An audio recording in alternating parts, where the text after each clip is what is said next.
face? Yeah, well, it's a final, so that brings its own intensity and a want of having to get up to a new level. And obviously Castlebar, with their number of county players and their own pedigree, and they've been down the road of an All-Ireland campaign only 18 months ago, so we know what they're going to bring to the table. And you'll also know, having played them in the semi-final 2 years ago, the last team indeed to beat you at this level of competition. So nobody needs to be reminded around Corofin, I suppose, about the depth of quality they have. No, but it isn't something, Micheál, that we've particularly focused on. That we've got 7 guys there now today that are starting the game that didn't start against Castlebar. So we've moved on a lot. We've achieved a lot in the last 2 years since. And look, we're looking to just take this game on its own merits. And we know that there's a formidable battle ahead of us. We know how hard it is to retain the All-Ireland title, and nobody's talking about that just yet. But looking at the team where they were this time last year, coming into a Connacht final, and looking at the team this year, you'd have been forgiven for thinking the team would have lacked a bit of hunger. But where do you think they are? Are they as hungry as they were this time 12 months ago? Yeah, look, seeing them back when we met earlier this morning, I feel they're as hungry today as they were at any stage last year. Obviously, it'll be we'll know more by the time we get to 3:30 this afternoon. But as regards what I feel within the group, and that we're eager to build on what we did last year.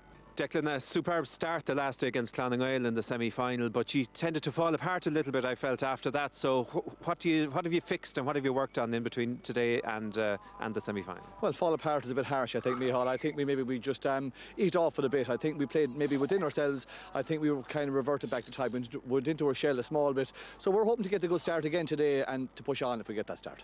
We know about the goals, you're well able to get them, but obviously Corofin know that too. So how do you see the battle of breaking down their defence? Well, we're not going to change our strategy that much. We know that we're playing the All-Ireland champions. We know we're playing them in their own backyard, but we have our own strategy. We're here to play, we're here to win. We're going to go at it, I suppose, from the start ourselves and see where it takes us.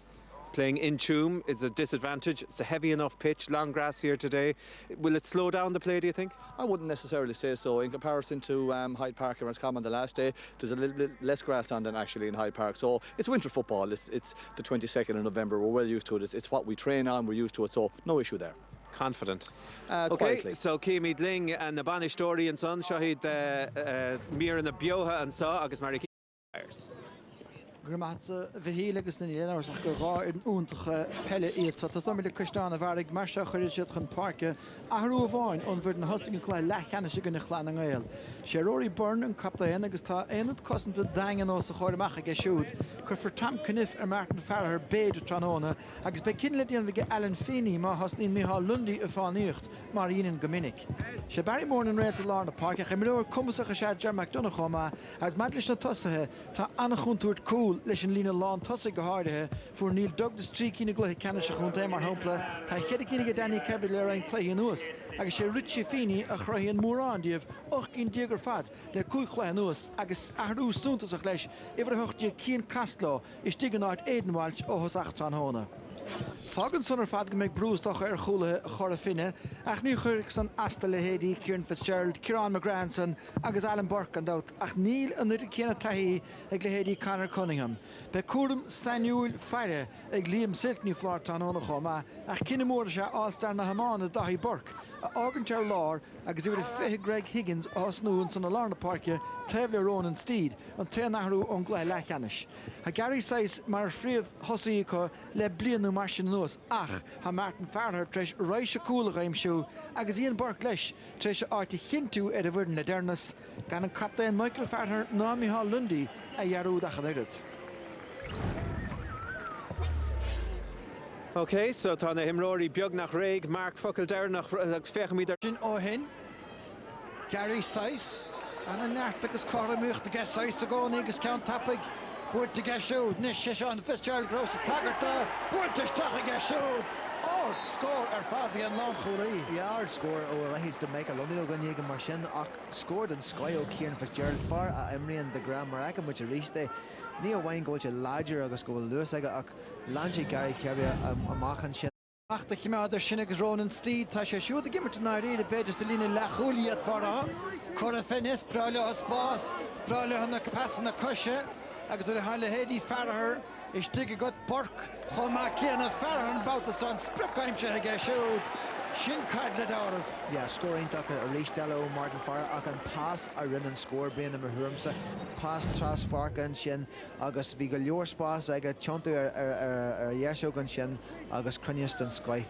Feinte a gonne nuamh muide an son sa chluthe lechanis nuamh muide ó chunta ligig gan é an bhfuilir bhístealaigh chustána bharganis cían Castlebar íseisteach sa Danny Kirby a techt buirte go maithaige in an pass Chomá céanna má tácht tá an chaid fósacha trasna na páirce deis an sahanisise agus é glúiste leistigh an iscadí nína lán tosaigh Decker Criticus Randon Hill Neil Douglas with the Stachan son agus tá son leis Harris trasna an Paint Anavra again Lahasi Lord Neil Leiden.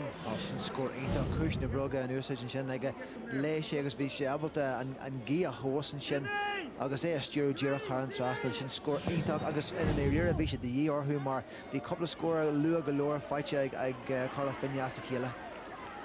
Is mar sin chluthe anascailtear fad mar a bhí áthúras dócha gadaine mar ní fórní gur maiile hen Lundaí inis Firsceocha geisiú tam cnéfa teachtach an bheitiant aige Ian Burke agus takeíocht ó Lundaí. Well, mí ard nar bheir sin chaidir chiadíireachtach ficha seo tá tarcas páise Steed. Sara go maith gan gúil báireach sinné Ronan Steed a raibh fighting the park is not charter ag dearna glúiseachta. Yeah, sin achleat an Sky agus sin an Lar Park or lethar na huaire caiise de bheith go ó híomh bhain go dtíantí bheile ach sa cá sin sílim sé hen go cordú é chuir an trasna na bhíon seans céag a do chuúla bhíon ach seans céad fin céad do chuúlín. Mar sin tá nummer taríis gan é an bhíl féin spéir Danny Kirby agus tá Fitzgerald gorta hinsa idir an dálaí Kirby ga fleistigh fíníor heh bháin ach tá takeíocht ó bherí mór nó do bheile neadathe go hálainn ar fad again bhear ní gcónaí bhíon skilligas do faigh pinskill.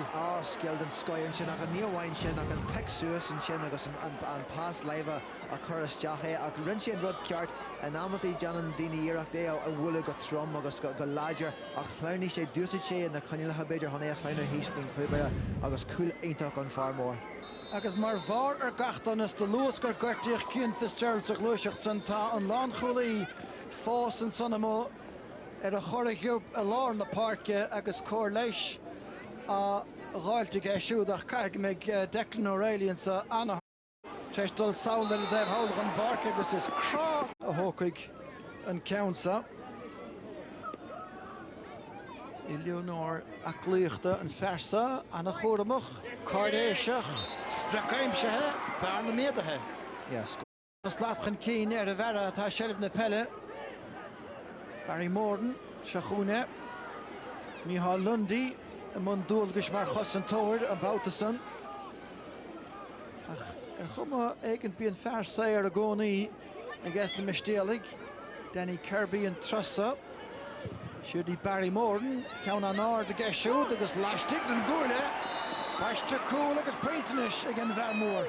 Sin Cruniaston Sky ón ár mór a ríist agus níomhhain sin ach an amantí ní bhain sé an deis sin beidir a dheanú le mhaó a bar an crocaí ach ar nócaid seo bhí sé muíneach go leor agus sás leor agus sin cic más a Jackar chun mhaid denmar bhí skilled an Sky. Se tá tamil an is seo scóráid chuir Gary Saisanis ó Chicksair. They've ceart don gitóg níor cheart go chéna beige. Gary Saisan seo. Million pence pen spéir gur sin ceann san na mó. Tá rathí clíánach leis Liam Silk. Chénig raibh Liam san unatsa agus chnic mar an mír an san riimiise glathe nuair is scóráil Corofin agus Martin Farr cúil cinúnach ach tá painte álinn ar fad aige Ronan Stevenson gach piú chomáile scór Barry Morden. Agus tá obair na gapal deanta ag an Farr Ciarna aniu ar an gúil an a rééis agus tóiste go héntaach an sin lena cetóg ach a rééis eile ciniu conspateach go leor dearthain deanta ag an réiteúr agus ach a rééis eile be Stephen Rochford sa bhacha an sin mar agamuid sásta go leor go bhfuil Jerry tarins ring gansi shot. Gan a chart, Mark. Ganian Carter, well, Indian nation can you share a harabi? Nish bedig mech degnet sa cogus tagadain. Painte be shoot. Hopkins beder dollestachan son. Harris drasna agus sin count tochtach shikolicht oif. Kinche A Galton son Howell. Real Malley a shot of an oid agus a guside in Nirtonson. Shachun Douglas. Danny Carby reached Richie Feeney dollestach. Ach reached. Trust in the park a hen shit. Jer McDonough. And Vroig Colavariske Alan Burke agus Mihal Lundinish began Spash get shoot. Lord Hoffad Le Burke.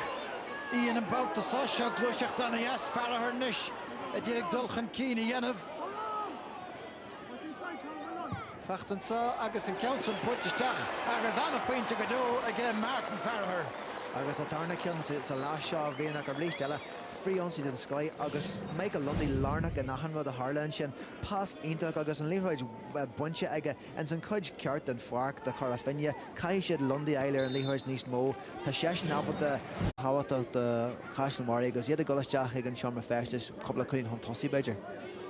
Is dúir sé fé feintinú me se hech sin cruachta go hálan fad again le chúlailar anna feinte. Anna feinte fad agus an crunius bhí seabalta an ríthe leo an sin bhí sé tóiste go hintach aige agus mar luimiid an sin chuint Castlebar níos fearr sa chéad le an seo a rístelle tá deisna Corofin agus bé ar na dhé seo fásta. Dylan Hall an sanna déanamh go maith agus arda hiige deasige agus brú díomhar chá maithir. Siúd a crothú go maithir an náhat slaat nó beidir níos a hí siad fear barcach. Lundy tóca go tappa i gceisiúd, deisiúd sa ar chól. Tásta le peinte bhí lehans ar chóla feag second down ach tá an Dordan Coravariske After Harlanson timpbal tucha second hen go chúis an bhríl an Peterson aimse go deas ige fear. Tá mé ró gas de beidir garananú fanna chluí ach seo chluhead an Sky aniu tógin.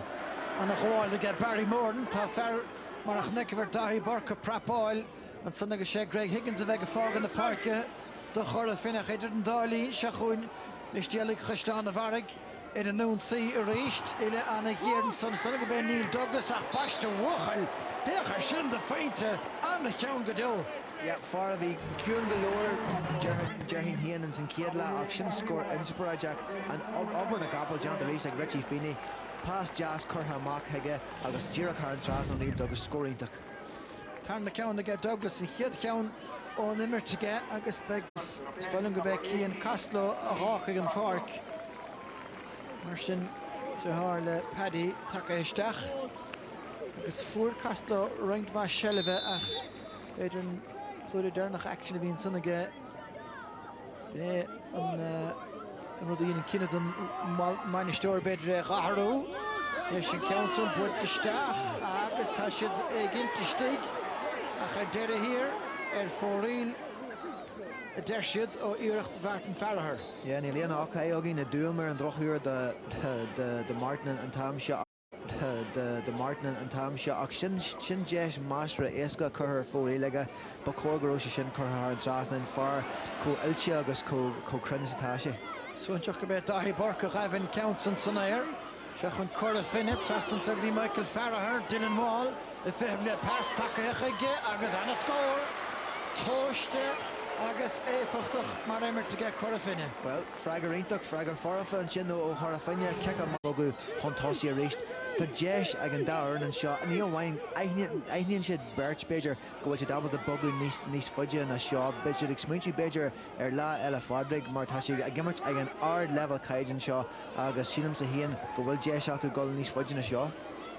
Rééis mistéalaigh Christian Varrig a déanamh go agus tá Barman sa cinnte trasta go dtí Douglas stáiliman sa howlan isis ó me ggéir hénig go thocrú tamáintisteach aige an fear stigil ar an bhreat an painttime se an tarna ceann aige Douglas a tarna le. Ja, hosí sé go hiintach a níos fí a bheagat. Alan Burke a bhla san chun céineach cear amach go deas agus imirtanna nasta ar fadar fad ní leiden in iste bhistéalaigh Christian Varrig trastan na parca. Corofin sásta ligin leo an fellibheitá an sahuasach tá sé súd a titim siar mí Harlan inis chun brúchar a Real Malley an níróid a scoile bhuig rud a th diantaige.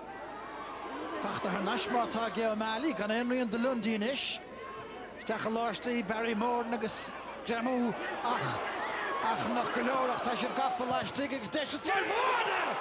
Oh, cold and Gilska! Neither bit Douglas reached, seeking it like Canishahunte. On a score. Oh, on a score. Bad. Just Dachel says Jacks a limpan and shit. And at least pass into cluster a fada Steve Neil Douglas. A highlights the cool and shin Nero. Ian Chancer Bay. Barry Moore race. Listen pass lava cluster and shin. A fiction mark and Cornell and shin. Agus Nero Jesh or Bay and Coolberry. We should guess to get. Clahi a grave Connacht idir an Gaileh na clubna an Gaileh agus mayo Chericín díag buirte an Gaileh Srícín díag go get clubna bhio Rácheann Corum ach sin pointe fachta ar nasige Martin Farrer ní ra nach a cúlanis. Yeah, Fragger Harvey. Barry Morton Lascalt a gisú chofad na Danny Kirby Fitzgerald fós leis man tunna dí stáilim is díana istiganis mistíalig Christian of Argus Cademar has bachanis ar Shachun Durkin agus tá deisial ar chuúlan sa Barry Moore na hostigan chluiseach a sé cura Harrison trasná na Moore and túnachar nach beag ag an Vassar mistíalig Christian of Argus dolisteach cruig agus sin fliep ord Lubernach neda Martin Farrer a bhí gestan son agus tá frustrachus le braber níte cailte mar defa mar initial time dus the corrathe a bheit díú ar an scór na stachas ar Lubernachta. Go ddíra caiisiad an taithí sin agus na cinna cinnealt mar tá cinníil deanna go méidir seo. Chart a bhí leis mark so Ahan seans goil ar hiúla bhríon. Dead dínta ge Martin Farrer agus chafárá náibh son har molle berta mar chinne art a dubh gan dát agus tá le héadí Douglas an so dúnga bháilte beidir ar dhéisihhaine le chrathú dóibh hénigach se chuún an chicanis túnta stigan mé an chúil agus an réiteir Ach a rééis brian an bhfuil kick a bhhain fagtha ins na curí eile ar an seáid Corofin bhfuil an béisiad abal de déis a crothú an scór aimsiú ní dóilm gohfuil go leor amach acu ceara chuúlí nas a chéile aimsiú gan béidir déis the Castlebar scór aimsiú caithí siad ar a leiad cool aimsiú an seo agus níl mór an crothaíach a gotí seo. Mention right to caiith Christian bhfuil sin cart a dubh den níl leiden vís dírechan rag a gath Christian a bharga bheith cuairmach a géile chalísí mar sin ar bheith le stoppachar le gluiseachtaí agus tá an dáhéamh inis teis fearra chaún cé go ducha gan dát sé seán fearra mé amach ar gá chart a buí ach sé bhfuil chuiséisteach ard an son agus seméid sin bíonse Christian a bhargan son agus cuma Níor a bhíiseach áhasach go maithartha ní chin fax i gríon ach díreach an slúlainn bhfuil son cura Harrison trasnáin i gcéir Richie féinní an bhearna mé An the PC of Fecu Suez, pass amach ag Richie Finney agus score intach an sin agus anish agus cuaig chuúling other who ahan sean scoil príomh Corofin ag Sliner ar hiúil.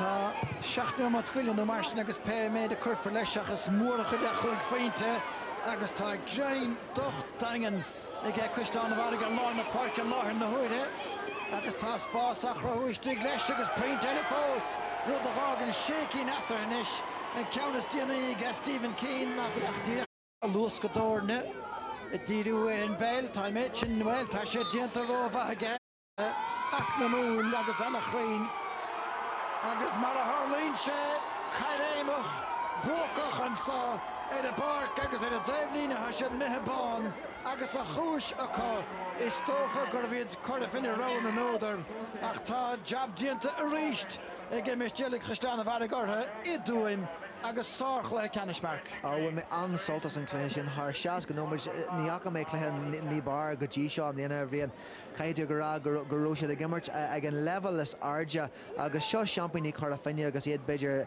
in Ísla. Christian a bharag chláchúil agus décinn de chuilíní an chuilín díag ag Corofin. Agus lumar a Davelín an sátá duine destadíní is sásta tam cinnte an sa tradóna sin Barry Moore an lech de himmertha agus lechmór de chaiste a bharag. Barry, well, great performance. I mean, that's right up there with the best performances we've seen from this Castlebar Mitchells team. Yeah, look, we're just delighted we got the win. Absolutely delighted. You know, we had a good first half against Clonagale, very poor second half, you know, but maybe it was the thing that we needed. We got back, we regrouped. We knew Corofin were a brilliant outfit, All-Ireland champions from last year, did Connacht proud, but we never doubted ourselves. We just put our heads down the last 2 weeks, and a great result for Castlebar. 2 Connacht titles in 3 years. It's brilliant. And it looked, looking at you from the outside in, 60 minutes, even when you got the crucial scores, your goal in the first half, Neil Douglas's in the second, it just seemed like you were all working to a plan. There was nobody getting ahead of themselves. You knew that you had to see this thing out, because obviously we know how good Corofin are. Absolutely. Look, we knew that, you know, goals were going to be crucial, so any chance we got, half a chance, we went for it. You know, Neil's goal in the second half came at a vital stage. It was a great finish. You know, but you're right, we knew to stay calm against the team against Corofin. You know, you panic, you lose your discipline, you lose your shape, you're going to be punished. So it was just important for the 60 or 65 minutes that we were on the pitch that we kept our shape, kept our discipline, and just saw out the result. Now, you 13 of the 15 who started the All-Ireland final 2 years ago, starting there this afternoon. So there's definitely a sort of a thing about this is the team that didn't do it 2 years ago. Are you on the mission to finish it out this time? Absolutely, but we'll take it one step at a time. You know, the goal at the start of the year was to regain the county title, and we did that. And then from that, we were looking at the Connacht, and we're going to look at the All-Ireland semi-final. But look, we know ourselves, if we've our heads right, our attitudes right, we're in good shape. You know, we're capable of beating anyone, provided we show up and provided we play well, and we showed that today. Corofin are one of the best club teams over the last decade or so, or even longer, and we're just delighted we got the result here. All right, Cohort, it's great. When you have a team like Corofin, you've got to win your individual battles, and you can come up with all the plans you like, but if you don't win your individual battle, then you're in trouble, you know, and that's what we set out today to do, every man to win their individual battle, and we also had cover in certain areas of the field as well. But ultimately you have to win your man-on-man battles, and I think we've done that all over the pitch today. And the question I asked Barry about unfinished business, I mean, that must be something that's on your mind. Oh yeah, I hope me and you are having 2 more chats before the year is out. Unfinished business, that was the one thing about 2 years ago we were disappointed. We came up against Varig, Rory Byrne.